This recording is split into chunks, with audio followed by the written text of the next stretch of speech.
Assalamualaikum, selamat pagi. Salam Malaysia Madani. Stadium Mardian mana bersama saya Fahazim. Konfederasi Hoki Malaysia MHC sedang mencari ketua jurulatih pasukan lelaki baharu bagi menggantikan A. Arul Silvaraj.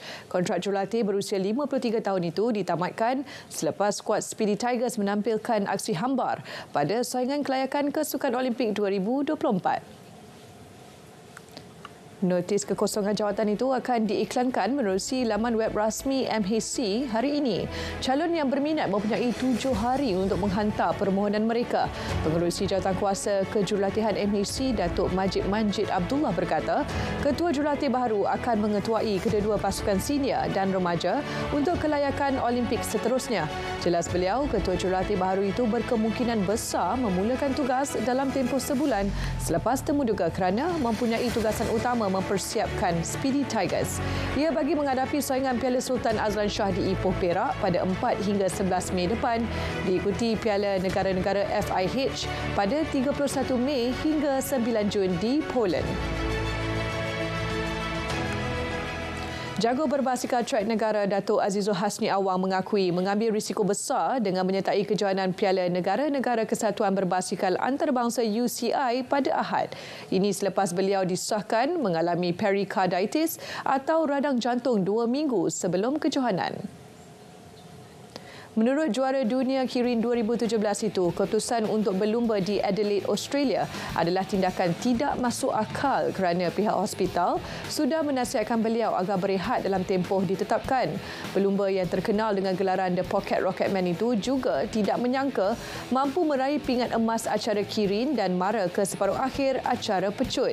Datuk Azizul Hasni membuktikan reputasinya selaku antara pelumba terbaik dunia dengan memenangi emas acara Kirin mengatasi dua pelumba Jepun, Shinji Nakano dan Kaya Ota. Bagaimanapun, beliau terpaksa menarik diri daripada saingan penentuan pingat gangsa acara pecut berdepan juara dunia 2018, Matthew Gletzer, akibat mengalami simptom perikarditis. Pelumba berusia 36 tahun itu memaklumkan beliau terkena jangkitan virus ketika berada di Malaysia pada awal Disember lalu. Perkembangan Liga Malaysia. Pengendali Selangor FC Tan Cheng Ho optimis kehadiran pemain import baharu Alvin Fortes mampu memperkuat bahagian sayap pasukan musim depan.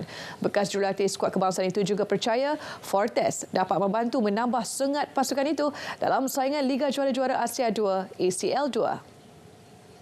Pemain kelahiran Belanda itu merupakan pemain import ketiga menyertai The Red Giants selepas pasukan itu mengumumkan kehadiran pemain dari Uzbekistan, Umarbek Eshmurodov dan penyerang Chile, Ronnie Fernandez. Pemain sayap itu sudah berhijrah ke banyak negara untuk mengembangkan kariernya dan Malaysia menjadi negara ke-10 dalam perjalanan bola sepaknya.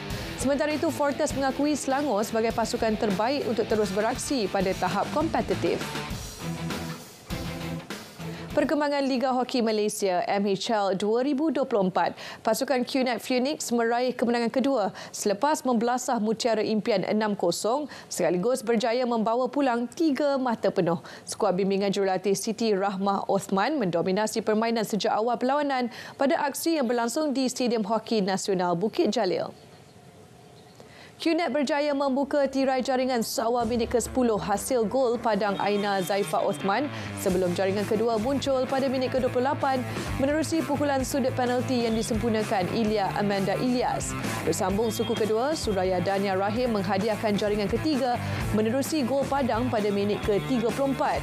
Jaringan seterusnya hadir 11 minit selepas itu, kali ini menerusi Nur Syamin Azurin Muhammad. Gawang Mutiara terus dirobek apabila gol kelima dan keenam terhasil masing-masing menerusi Juliana Muhammadin dan Nur Afika Azhar melalui jaringan padang. Kemenangan 6-0 membolehkan QNet Phoenix kini mengumpul 7 mata keseluruhan selepas 3 perlawanan. Pasukan itu seri 1-1 semasa aksi pembukaan berdepan Malaysian University dan menang besar 7-0 dalam perlawanan kedua menentang Kedah. Moon Tuan Games bersama Kementerian Belia dan Sukan KBS dan Esports Integrated ESI mengumumkan peta Hala 7 Mobile Legends Bang Bang MLBB sekaligus menyaksikan era baru dan perkembangan permainan video itu bagi tahun 2024. Ketua Pembangunan Perniagaan dan Pemasaran Munton Games, Fikri Rizal Maharudin berkata, antara langkah pembangunan adalah dengan mewujudkan program Mobile Legends Bang Bang Academy League Malaysia MALMY. Ia berfungsi sebagai peringkat pembangunan akar umbi dengan pelibatan kumpulan pelajar orang kurang upaya OKU dan golongan wanita. Sampai bila kita nak dihina tiap musim harap. Basically, kita want to understand better, like the Malaysian esports industry as a whole, and we want an experimentation of esports. So kita nak tahu betul-betul apa yang kita boleh buat dekat dalam esports. We want to understand the community better. Kita nak faham partner apa yang kita boleh kerja dengan. Beliau berkata program yang akan berkolaborasi dengan IO Esports itu bakal menganjurkan Liga Akademi yang menawarkan hadiah keseluruhan $20,000 Amerika dalam usaha mencungkil bakat baru dalam permainan itu. Majlis turut dihadiri Timbalan Menteri Belia dan Sukan Adam Adli Abdul Halim. Bola sepak Piala Asia 2023, Korea Selatan sudah bersedia jika sekali lagi terpaksa beraksi selama 120 minit berdepan Jordan dalam saingan separuh akhir malam ini.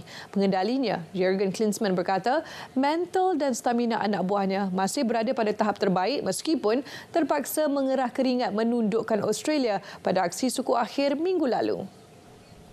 Korea Selatan terpaksa mengharungi 120 minit perlawanan sebelum menang 2-1 hasil jaringan Hwang Hee-chan dan kapten pasukan Song Hyung-min. Again, as I always said in these conferences, with the willingness to suffer, to go to the end, if it's needed 120 minutes, if it's needed penalty shootout, we are prepared for that. So I think, it should be fine. It will be very difficult again, but we want to be here all the way to the final, and that's why the mood is very, very positive. Spirit is very high, but we expect a very difficult game. Skuad itu pada pusingan 16 terbaik lalu perlu beraksi sehingga ke penentuan sepakan penalti sebelum menang ke atas Arab Saudi. Manakala perjalanan Jordan ke separuh akhir tampak lebih mudah dengan menundukkan Iraq pada pusingan 16 terbaik dan Tajikistan di suku akhir. Jordan dilihat sudah bersedia memberikan tentangan sengit pada penyertaan separuh akhir sulung mereka. Manakala Korea Selatan mengintai peluang menamatkan kemarau trofi selama 64 tahun di Piala Asia.